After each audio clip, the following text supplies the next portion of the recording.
Hello everyone, welcome to the channel. In this video, I'll show you how to add a background image in PowerPoint. Let's get started. Adding a background picture in PowerPoint can enhance visual appeal, making your presentation more engaging and memorable. The first step is to open your PowerPoint presentation. Once you're in, select the slide where you want to add the background image. Now right-click on the margin of the slide and then select Background. In the Format Background panel, click on the option Insert Picture. Now, in the picture source, choose where to get the picture from. You can select pictures from your computer or stock PowerPoint images. We are going to select the picture from our device. Click on From a File, then browse and locate the picture you want to use. Once you've found the picture, select it and click on Open or Insert. To apply the background picture to all slides in your presentation, simply right-click, go to Background, and click Apply to All.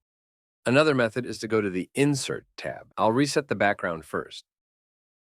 In the Insert tab, click on Pictures. You'll get the same options. Get pictures from your computer, stock PowerPoint images, and web search. Let's use the stock option this time and click on Insert. After that, in the right corner, there's a new tab called Designer. You can see the preview there. If you want your image to be in the background, you can select the presets from here, as you can see. That's how to add a background image in PowerPoint. I hope you found it helpful. If you did, please consider liking and subscribing to the channel for more content like this. See you in the next one. Thank you for watching.